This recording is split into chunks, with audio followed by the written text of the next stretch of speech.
New York and on the new Hot 97 app. Ebro in the morning on Hot 97. Ladies and gentlemen, you got on Ebro in the morning. Laura Stiles, Rosenberg. More political talk. Well, no, the name of the show is the Queens District Attorney Race. That's the name what of it our is. show right now. I need one of those captions at the bottom. Yeah. Like, put it up where it's like election 2019 or Right. Queens 2019. Give it up. Melinda Katz. Yes, Queensborough Current president. Queensborough president and running for district attorney. I am. Thank you for having me this morning. No problem. And thank you for coming. We weren't sure if you would actually come because you have a job. I do currently. have a job, a very big job. And not only that, but you have a lot of big endorsements. So we weren't sure if our listeners were somebody you were actually concerned about. Because I'm you have concerned Cuomo. about- Yep. You have, let's see who else you got endorsing you. A lot of GOP endorsers. A lot of it says here. donations. A lot of donation or donors, at least, but I consider that some sort of an endorsement. Let us know why you would be the next great Queens DA for us. So first of all, my greatest endorsers are people of the borough of Queens. We started this race several months ago, probably in October or November, announcing, and we had over 300 supporters in a park, people I've worked with, cure violence groups, mental health illness groups, from the ground up, civic leaders, people that run the parades, people that I work with every day on the community boards, and that's what started this campaign. And it really started a movement throughout the borough. And as far as endorsers goes, look, I'm so proud to have Congressman Meek's endorsement and Kirsten Foy, Pastor Kirsten Foy, Nicole Bell in Queens County, great civil rights activist, UFT 1199. But you know what? That's great. But what really matters is the people of the borough of Queens. I've woken up every single day as the Queensborough president, having to answer to the folks in the borough. I answered to them twice in an election. They voted for me twice. And I've earned, I hope, earned their trust and their faith. And that's why this campaign has been growing every single day. And when we work, we did a gun violence event the other day with so many of the organizations. We try to match people up. But, this is a serious job. And we need Why do you want this job, by the way? I'm sorry, if you don't mind me asking. If you're Queensborough president, why is the DA job one you would want? It's a very different job. This is, we have been working for 6 years on cure violence, working with people on both sides of the gun, working with people who are families of shooters and families of victims of gun violence. We've been making sure that we go into the schools, after-school programs, all of that to make sure that we lower the recidivism of crime in the borough of Queens. And what better way to do it with the authority of the district attorney's office? This is an office that needs someone who will bring criminal justice reform and not just be able to talk about it, because anybody could talk about it. You could say anything you want before an election, then never see the person for a month of Sundays. We are an organization in the borough president's office that have been doing this every single day. And so when we go out in the community and we seal convictions for those people that have convictions over 10 years old of misdemeanors and nonviolent felonies, we had over 150 people show up because they trusted the fact that they could come and they could actually get a fair shake from my office, right? We did warrant forgiveness programs. 200 people showed up when the DA's office did it. 500 people came when I did it. And so this is a matter of trust. You know what they say. You can say anything before an election, but the district attorney, as many people know, is about discretion and it's about trust. And whatever the legislature says, whatever the governor says, people of Queens County, inside the county, my voters know that if I take this job, when I win it, they can trust my judgment. Where do you stand on closing Rikers Island? I believe Rikers needs to be closed. It is inhumane. It is a culture of just violence and drugs, and nobody's going into Rikers better than nobody's coming out of Rikers better than when they went in. What's your solution for fixing So the I think we Rikers need to shut Rikers on. I think we need to have small community jails right now.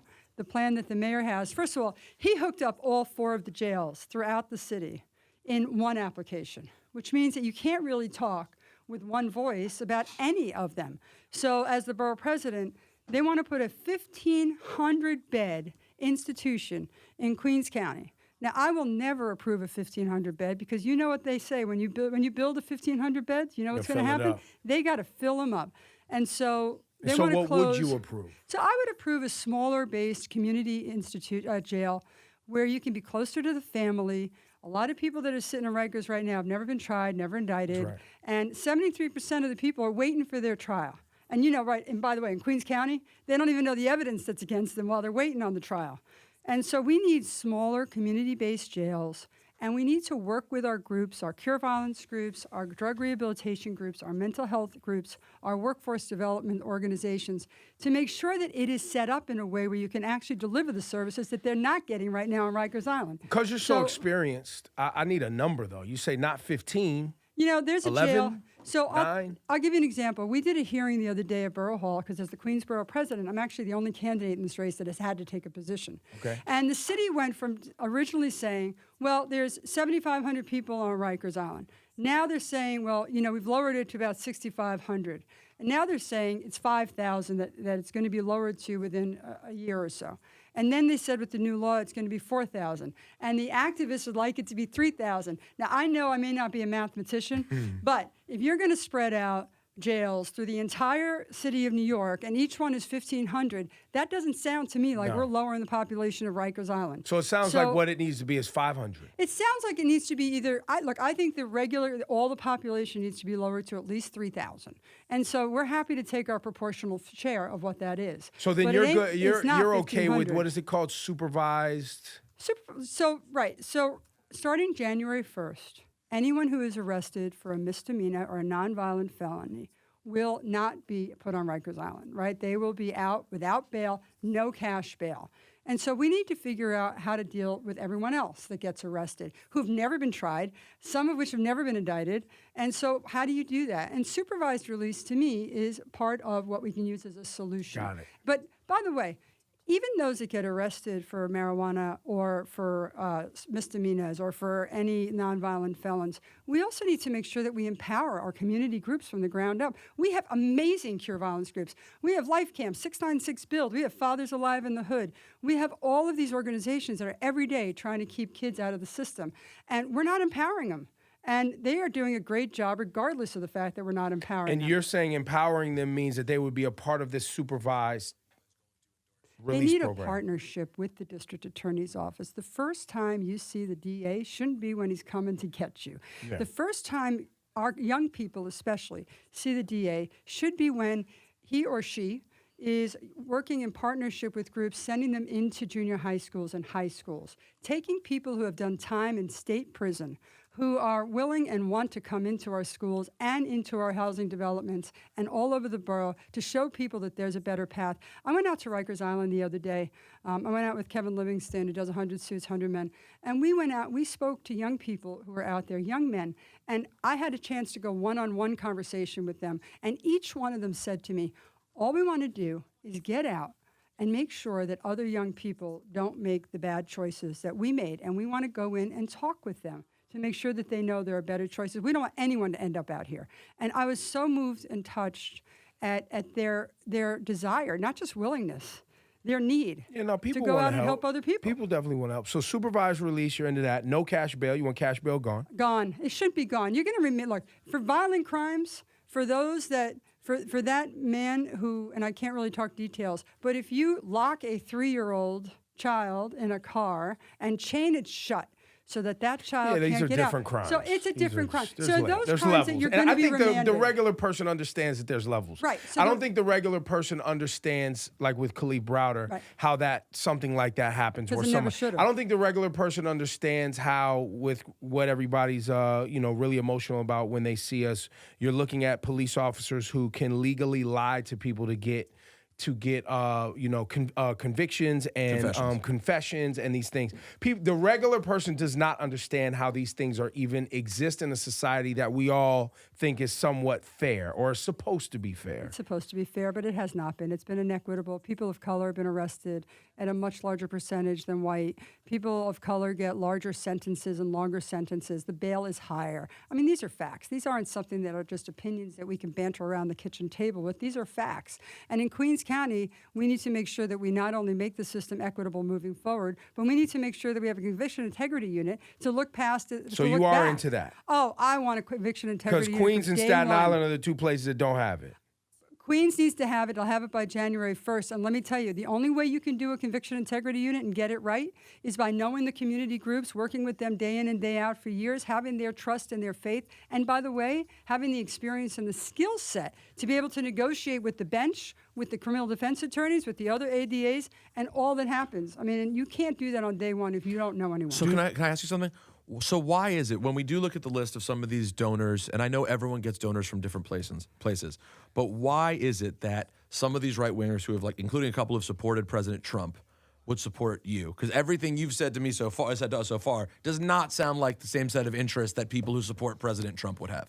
Everyone has donors who feel like they want the next district attorney to have common sense, to make sure that we keep our families safe, but also institute a lot of the criminal justice reforms. And all of us have donors from other places. One of my opponents gets all their donations from outside the city of New York. Another one gets all of their donations from police departments. But all I can tell you is that on my record, the reason that thousands of people from the community, not from upstate New York, not from other states like all over the country, but from the community are supporting me because they trust the fact that I will bring justice to the DA's office, but in a common sense way. You can't be locking people up for lower level crimes.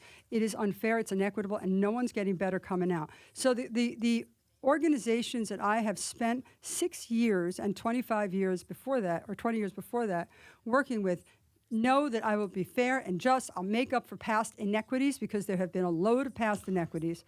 And by the way, they'll also know that on things like the Conviction Integrity Unit, I have said publicly, and I am determined to do this, you need people from the neighborhood sitting on it because every neighborhood, your listeners from Queens know they cross the street. It is a totally different community, different dialect, different language, Yeah, it's everything. very diverse. And so you need people that have actually lived the life in the community.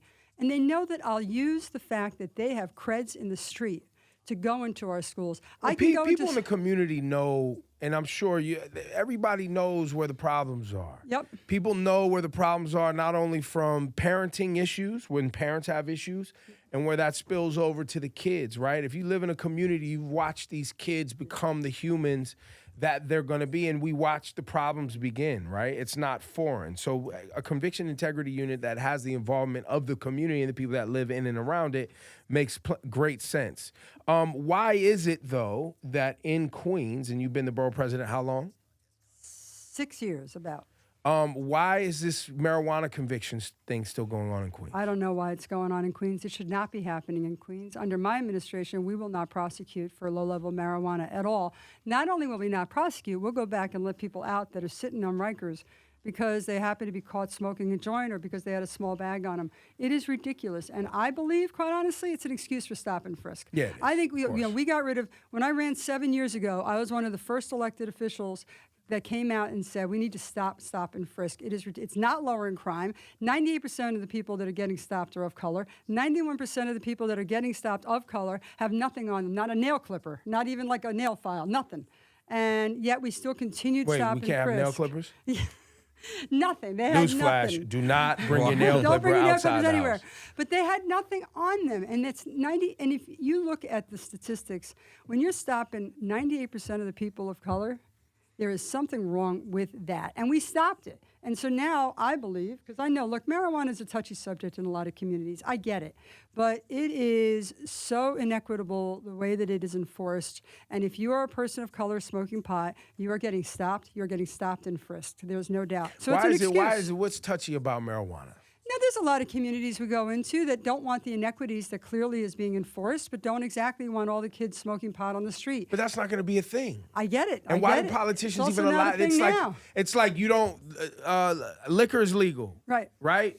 You can't walk down the street. You can't do that. I'm with you. You can't drive your car and drink either. You won't be able to do it with weed. Nobody's it's not going to be a thing. We've seen it in other states like Los Angeles. Like it's nothing. Matter like of fact, one of the fears that people should have is when it does become recreational, is people will think that they can walk down the street or sit outside and smoke weed, and they will be arrested for that or ticketed for that. There is no doubt. We got to make it, we got to decriminalize it, we got to stop prosecuting for it. Once I stop prosecuting for it on January 1st, and I will not prosecute for it, then the cops will stop stopping people, and stop and frisk will stop being used as an excuse. And by the way, once we go back and let everybody out of jail that's sitting there because of a marijuana arrest, then people will get the message, especially the cops. So, Linda Fairstein. Yes. You were living in New York when Central Park 5 took place. And I'm sure you followed this for some time. I followed it. You, I'm told, were one of the first people to come out and talk about reopening Linda Fairstein's old cases. I was. Why is Cy Vance your compadre have such a problem with this? I don't know. You'll have to ask him. All I know. She gave him $25,000. Did you hear about that? I didn't hear about that. But at the end of the day, you're going to have she's to a big ask donor him. for Cy Vance.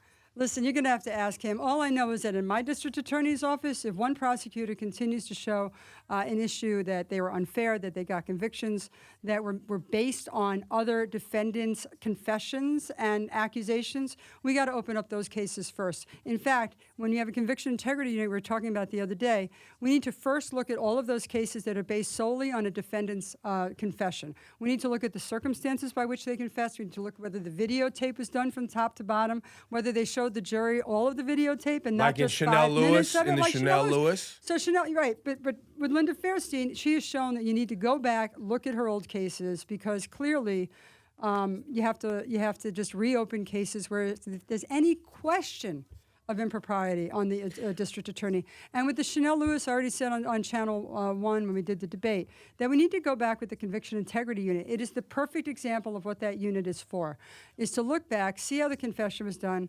and with The dragnet that was done where they were just collecting DNA samples. Well, all and the that- DNA yeah, from and the- black men all around the borough of Queens. We need to get rid of that. I mean, at the end of the day, the system needs to be just and fair for everyone. And quite honestly, if there's any indication that there are mental health illness issues and all of that comes with it, we need to make sure that we are assessing people as they come in as well.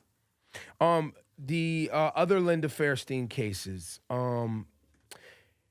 isn't there something that you will have to battle as a district attorney where basically you are ruining the credibility of other prosecutors? Because that's what it feels like. And also the credibility of investigators that did these cases, and also the credibility of police and the community looking at older cases saying, you know, wait a minute, what is happening with our criminal justice system? Because that's what you're doing.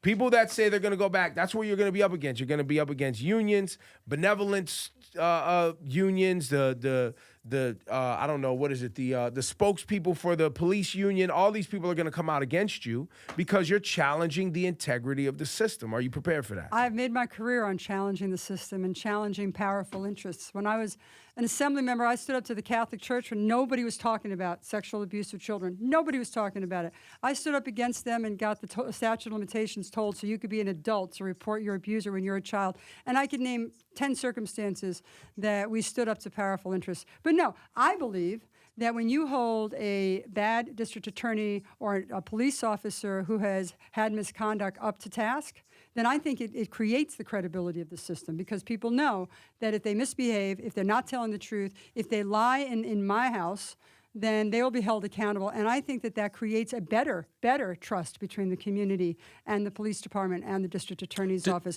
But you got to hold them to a higher standard. Police officer walks into a courtroom, it's instantaneous credibility. You got to make sure that you hold everyone to a higher standard that has that instantaneous credibility. No, that's a good point. Now, do police, when they hear about someone who has these ideas for a district attorney's office, are they happy to know that they don't have to worry about marijuana convictions, it's a waste of their time? Or are they annoyed because they want to nab people and throw them in jail? I think there's 35 cops and probably have different opinions on each one. All I can tell you is what I'm going to do. And I think that at the end of the day, I don't want to have an excuse for stop and frisk. And I don't want to have a law that is just clearly so biased against people of color as it is enforced. And that's my policy. And you know what? That's the secret to the district attorney's office. This is an office of 530 people. This is an office of a $59 million budget with $113.5 million in forfeiture funds. There is no other candidate in this race that has ever run such a large office and had to be responsible for the decisions of all of their employees every single day. Because you can't be standing next to an ADA every single moment. And you certainly can't be standing next to an investigator. And the truth is, the investigators sometimes have more power than the ADAs, because they're the ones out there and have to bring the evidence in. And however they bring it in and tell the story, that's what you're evaluating it on. That's right. And so you have to have checks and balances in place to make sure that your policies are the ones that are being effectuated throughout that office. If you were to give us some insight, why would you think that people don't like you if they don't? If they don't, do they not like me? I hope they do. I'm sure you've heard some negative. I've heard some negative. Look, at the end of the day, the district attorney's office is one of the most crucial offices in the United States of America. And Dodge my question. No, I'm not dodging. I'm going to answer it in a second. With all of the diversity we have in Queens County, if we get criminal justice reform wrong here, then it's going to have nationwide ramifications. People, when they don't have their own argument as to why they are good for this office, you know, the best defense is an offense. So they come after me for things that are just not accurate. And at the end of the day, I'm a 30-year attorney standing up for justice in every public service position I have ever had, and I'm the only one capable of instituting the criminal justice reform that we are all talking about. So why do they attack me? Maybe they don't want to talk about their own record. Got it. Well, your guy, Rory Lanceman, he says you guys are friends, but he definitely said you guys disagree on some things. We disagree on some stuff, and people have evolved. You know, I've evolved in the last 25 years that I've been in public service. I'm a very different person than I was. I was an assembly member at the age of 28 years old, and everyone evolves in life. I've evolved since then. And your views on crime have evolved? Your views on crime have evolved? Yeah, my views on crime have evolved, and my views on defendants have evolved, but mostly my views on how we actually should judge our success has evolved. I judge success not in the amount of prosecutions that one gets, as most DAs do. I would judge it on how many people we keep out of the system, and I think that is a very key characteristic of a district attorney. But yeah, when I was in the legislature in Albany, I was very much about only the victim, and I was very much about, you know, we need to see justice done. And, you know, years later, and right away, I started working with a lot of the groups throughout the state. And I realized, you know, everybody's situation is their own.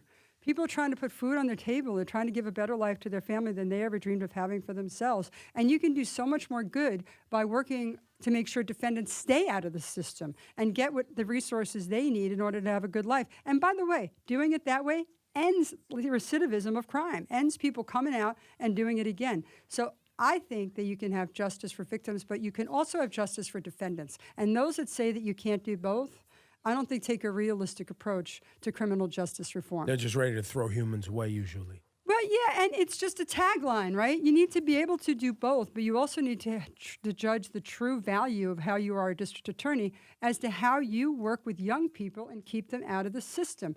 You can't do this job. And, you know, you're talking about qualifications.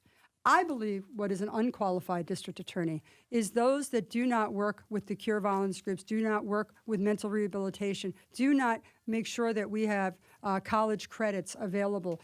They want to stick people in Rikers Island, which is the worst possible circumstance, and no one's getting better in there. Everybody's getting worse.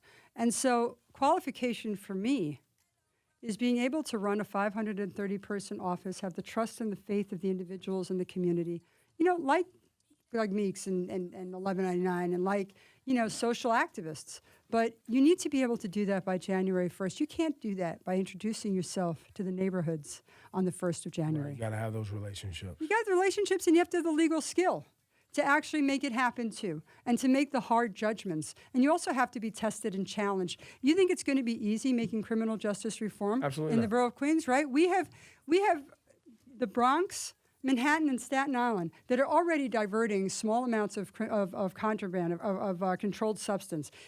Kid goes into the system with a small amount of drugs, heroin, cocaine, opioids, pot. Instead of going through the system in other boroughs besides Queens, they're getting diverted to the drug rehabilitation programs or the workforce development programs, whichever they need. It's already happening. It is not going to be easy in the borough of Queens to make criminal justice reform happen. Why? Who's in the way? Because for 28... What money maker is in the way? It's not about money. What is it's it about the culture of the office. This is an office that for 28 years had a man who was running it, who I was friends with. We were friendly, we respected, but I also didn't agree with a lot of his views. And so after 28 years of a culture in the district attorney's office, you need to start to diversify from the top down, the bottom up. You need to get people in there who are bureau chiefs and investigators who actually agree with your policy and not the policy of the previous administration. You got to work with the bench and the judges who for years have been working on the same policies. This is not a snap of a finger and it happens. This is a 530-person beast of an office that needs a culture change. And by the way, only with that culture change are you going to get people who share your views to want to apply to the office. I can't tell you the number of district attorneys, ADAs, who have been coming to all the debates and who have been talking to me, who are working in the Bronx and Brooklyn because they live in Queens, but they don't share the same views as the DA's office. Are you going to legalize sex working?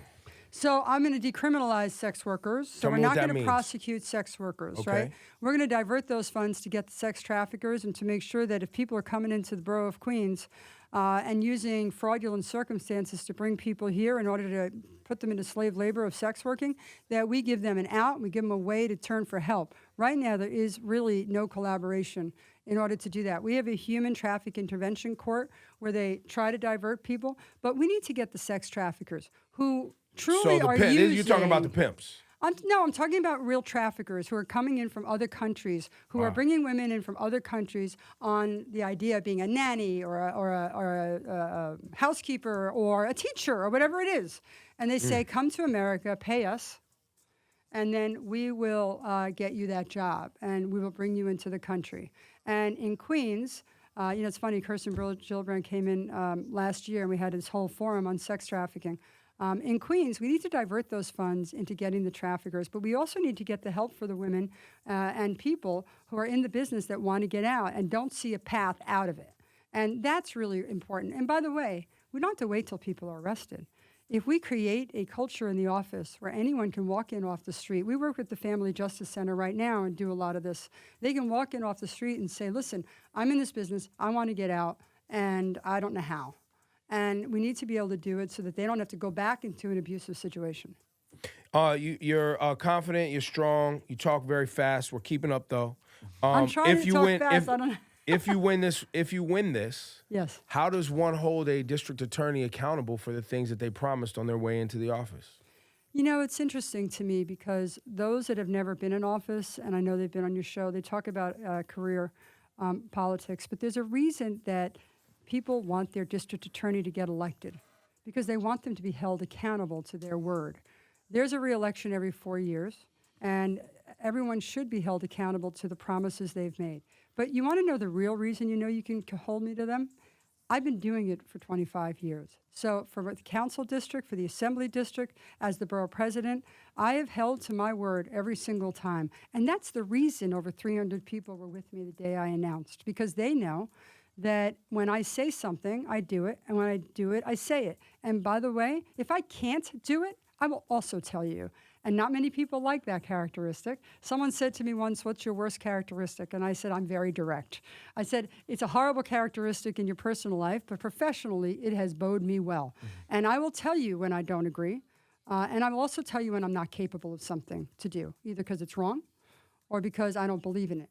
And so I can only tell you that people that folks trust in a lot of the unions, civic activists, preachers, rabbis, mosques, imams, all have faith in the fact that I'm going to keep my word. And so I never want to let them down. Melinda Katz, June 25th is when everybody goes out, right? June 25th if you is live in Election Queens. Day. Please come out and vote. Melinda Katz, ladies and gentlemen, thank you for coming. Thank you. My pleasure. Thank you very much.